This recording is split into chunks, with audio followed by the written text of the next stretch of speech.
Hi, friends. How are you? It is Friday Eve. That's great news, right? Almost to the weekend. I'm Kristin Smith, if you're joining for the first time. And happy March 1st. There are so many things to celebrate today. Friday Eve, March 1st, National Peanut Butter Day. Yes, in terms of unofficial holidays, it is National Peanut Butter Day today. I love peanut butter, the creamy kind, not the chunky. We're on the set of Top 30, reporting on stories that entertain you, inform you, and make you think. We have a great show today, and we're almost on time, 9:35 every day around this time. I like to take some time out to chat with you guys. So let's jump into our Facebook Live with a preview of today's all-new episode. And like I said, it's jam-packed. Ronnie Garcia is in the house in Florida. Hi, Ronnie. Good morning. Let's see. Is it morning there still? Well, good afternoon. Okay, so what are we talking about on the show? Looking at thousands of data points and considering factors like infrastructure, crime, education, quality of life, stuff like that. U.S. News and World Report has unveiled their 2018 ranking of America's 50 states. Minnesota ranks in second. Mississippi takes spot number 49. But we'll reveal today who claims the titles of best and worst states in the union. Shannon Bryant, hello from Kentucky again. Hi, Shannon. Good to see you. So the city of Sacramento has filed a lawsuit against Wells Fargo. Did you hear about this? Well, we're going to get into it. The lawsuit claims the bank discriminates against non-white borrowers. The suit alleges some African Americans were 3 times as likely to receive high interest or high risk loans than white borrowers. Latino borrowers were actually twice as likely. And in today's Top 30 Talk, Richard and I get into some hot topics. We talk about the effectiveness of this year's flu shot. I have a lot to say about that. Not so effective in my house. Also, we're talking about politics at the Academy Awards and stats that show the average payout from the Tooth Fairy has fallen. The Tooth Fairy is on like a really tight budget these days. Hi, Troilus Gilmore. Good to see you. So if you've been here before on our Facebook Lives, you know the drill. I want to hear from you. Leave your thoughts on any stories that you hear me talk about, stories you've seen on the show, or just to say hello. Do you have any weekend plans? Are you excited to maybe go see a movie? I don't know. What are you doing? What do you guys like to do out there? Regardless, get involved, and I'll try and read your comments here on Facebook as we go along. So let's take a quick look at what everybody else is talking about in terms of social media and the water cooler talk. Hope Hicks has stepped down as the White House communications director, which is kind of crazy because since Donald Trump has been our president for like a year and some change, there have been 5 communications directors. 5! Averaging, I think, 70 days when you do the math. As far as the stint as communications director. Crazy, crazy, crazy. We'll get you up to date, why she's leaving, what President Trump has to say, all the nuts and bolts. Also, Kristen Wiig is in talks to play the villain in Wonder Woman 2. I don't know how I feel about that. Kristen Wiig, the villain. I don't know, but regardless, I trust that casting director out there, and I trust that you'll make the right decision. U.S. jobless claims have hit a 49-year low, and a week after many KFC locations in the U.K. ran out of chicken. Did you hear that breaking news when it happened? Many of those same locations have now run out of gravy. That's the update. What else is going on? People are getting ready for the Oscars. Do you guys like watching the Oscars? Oscar parties, or do you maybe just cuddle up on the couch and watch with your special someone? I don't know. What are you doing for the Oscars? Let me know. Troilus says, I got the flu shot and ended up in the hospital for a week. Ay. Troilus, listen to this. I've probably told this story 5 times. People in studio are like, okay, enough. We know your son got the flu after getting a flu shot. But my son did get the flu 3 days after getting a flu shot, and I was so mad. Of course, the doctor said it had nothing to do with the fact that he had just gotten the flu shot. I don't know. That was a tough week, though. Oh, my gosh. Glad that's over. Okay, so here on Top 30, we're going to continue our trek through the major prizes by asking your thoughts and picks in the Best Actor and Actress categories. Shout out to Jake Tawasin watching in the great city of Burbank, California. Hi, Jake. Are you watching the Oscars? Okay, so Best Actor category, we have Timothy Chalamet in Call Me By Your Name, Daniel Day-Lewis in Phantom Thread, Daniel Kaluuya in Get Out, Gary Oldman in Darkest Hour, and Denzel Washington in Roman J. Israel Esquire. I'm rooting for Daniel Kaluuya in Get Out. Yes, I hope he wins. Okay, in Best Actress, isn't that crazy, by the way, that Daniel Kaluuya from Get Out is also in Black Panther, and his character's totally different, but so great. My sister didn't even realize it was the same actor. I guess that's a good actor when you don't realize it's the same actor when you see the movies, but anyway, great actor, great performance in both movies.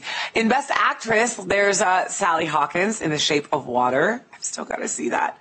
Do I have time? Frances McDormand in 3 Billboards, Margot Robbie in I, Tonya. This is tough. Saoirse Ronan in Lady Bird, and Meryl Streep for The Post. What do you think about that? That's tough, because 3 Billboards, and I've got to give it to Frances McDormand. I mean, have you seen 3 Billboards? It's so incredible, and she does such an incredibly phenomenal job from the first second she's on screen to the last second. Oh my gosh, I hope she wins. Okay, well, the odds-on favorites in both categories are Gary Oldman and Frances McDormand. Both have taken every major televised pre-Oscar award, so usually when that happens, they take home the big trophy. We're also talking today about the crazy story behind Flamin' Hot Cheetos. Do you know the crazy story? If you don't, you've got to tune in. You're going to have to watch today to find out how your favorite take on the orange snack came to be. And if you can't watch, you can always wait for the movie Flamin' Hot to be released.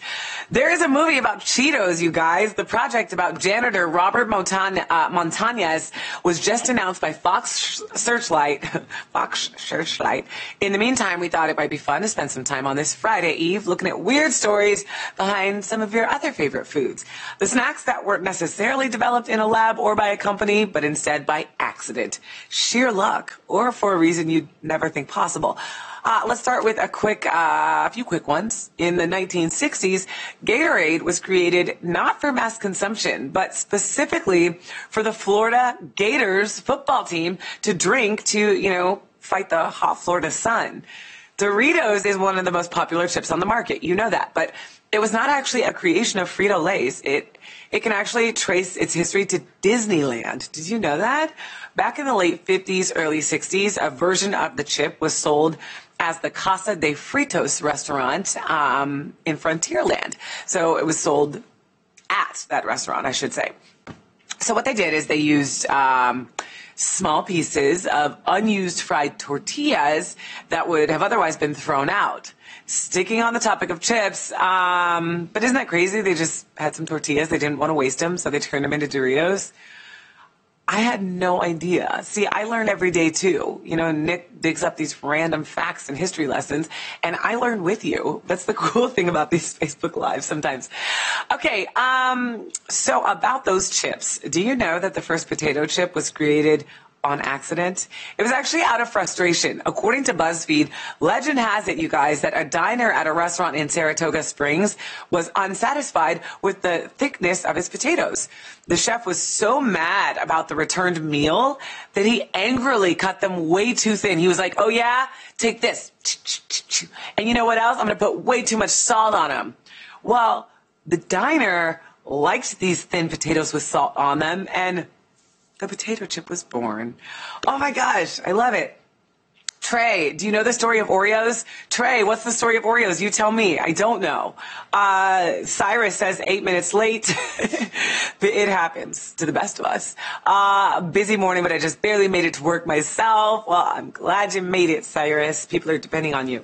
Show us the man, Nick. Cyrus says, Cyrus, maybe you can convince him more better than me. I've been trying to get Nick out here so you guys can see the brains in this outfit. Just kidding. I have brains too, but Nick really is like a history buff. He has way too much information that he, likes to dig into. So, Nick, are you going to come on? No. Okay.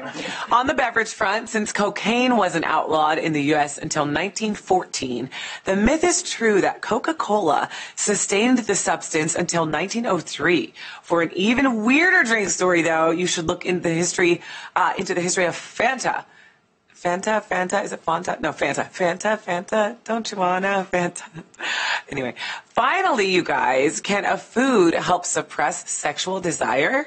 That's what John Harvey Kellogg and Sylvester Graham both believed. They thought bland diets would help keep inappropriate urges at bay. So they developed the corn flakes and graham crackers, respectively. So now you know. That's so weird. That's what corn flakes and graham crackers do? They bore you. They keep your thoughts pure? What? They bore you. They bore you. Oh, they bore you. I don't know. Graham crackers are really big at my house. I mean, my kids go through a pack of graham crackers. All right, let's change it up a bit. Wow, that was intense. A little bit before we end the Facebook Live. Can you believe it's already March? Where's the time going? February is gone and March 1st is here. So let's turn the page on a new month and look at what's coming up this month. What are you looking forward to in March? My dad's birthday is March 31st. That's always something to look forward to for me. On the sports front, maybe you're a sports fan with the Super Bowl having passed. This month sees preparation begin for next season. The NFL Scouting Combine is underway until March 5th. The invitation-only event takes place every year at Lucas Oil Stadium in Indianapolis. Potential football players are put to the test, poked and prodded and examined and screened.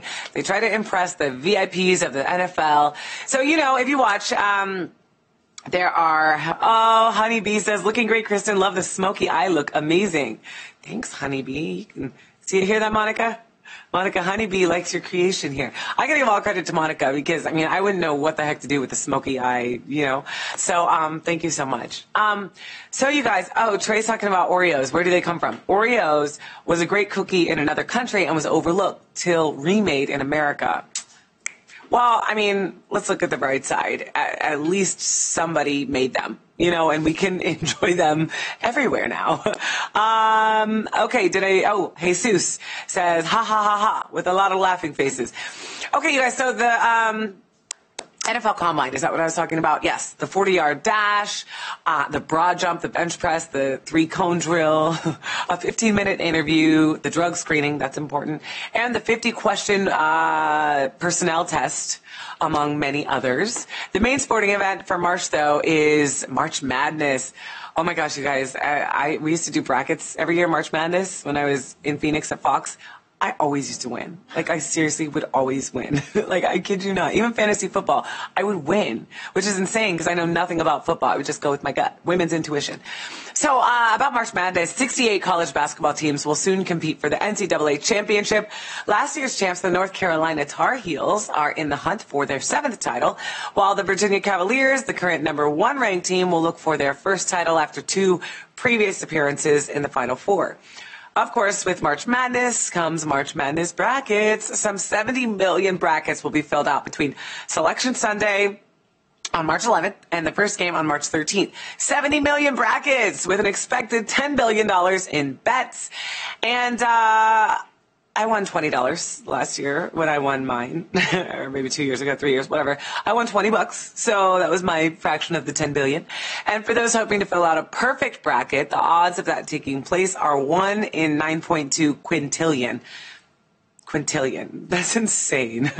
Okay, so good luck with that. Trey says Flaming Hot Cheetos. Jake says, is this mine Oreos? Is this mine Oreos? I don't get it, Jake. I'm one of those girls. I don't get jokes. Like, seriously, it takes me so long to get a joke, you know, and I'll get it like 10 minutes later. So, Jake, if I get it later, when Facebook Live is over, I'll let you know. So after Black Panther led the box office to the biggest February in history, March will see a parade of new releases try to keep people in theaters. So things kick off tomorrow with Red Sparrow, a spy thriller starring Jennifer Lawrence. And does Red Sparrow have anything to do with the Hunger Games thing? No, it's totally different. Same director. Same director. Oh, wow. See, Nick, got a lot of facts up there. Okay, so Death Wish is coming out. Bruce Willis steps into the role of a family man turned vigilante, originated by Charles Bronson. On March 9th, we'll have Gringo and A Wrinkle in Time. The Madeline L'Engle, I think her name is, adaptation of Wrinkle in Time stars Oprah. It's directed by Ava DuVernay, who becomes the first black woman to direct a film with a budget over $100 million.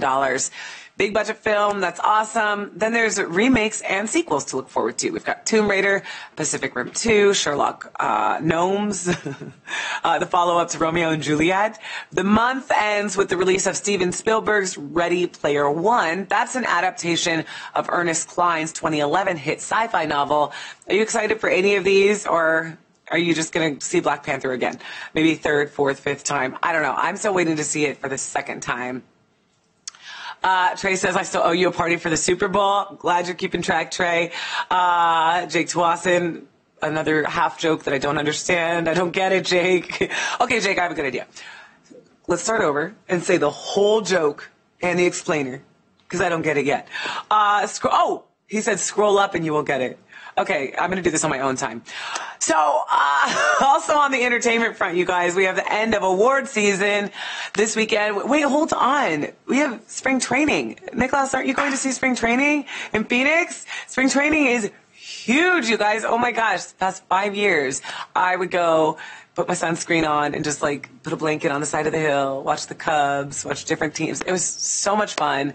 So go to Arizona and check out spring training if you haven't. It is like a must-see thing, experience. There's so many events going on around spring training. So anyway, all right, so that's happening in March as well. Then this weekend, we will see 3 major events in terms of award season. The Independent Spirit Awards will bring light to smaller films like Good Time, The Rider, and Columbus. Then we've got the Razzies. You know what the Razzies are, right? They spotlight the worst in film, like Baywatch, The Emoji Movie, and 50 Shades Darker. So that wasn't good. 50 Shades Darker, people didn't like that. Oh, well, sorry. I mean, somebody's got to win and somebody's got to lose. And then Sunday, March 4th, we've got the big show, the Oscars. So we will see what happens. Oh, is this yours, Oreos? Oh, my gosh. So Bianca DC says, looking amazing as always. Maybe you should do a Monica and Nick special one of these days. You know, Bianca, I'm working on that. So stay tuned. We'll see. Okay, so let's move on a little bit, you guys. As we talk about on today's show, this year's Oscars are expected to be a political affair. Jimmy Kimmel's hosting, and if you know Jimmy Kimmel, you know he has a strong political opinions. Do you think that he should incorporate some of those opinions in the show? Do you want to keep politics and entertainment separate?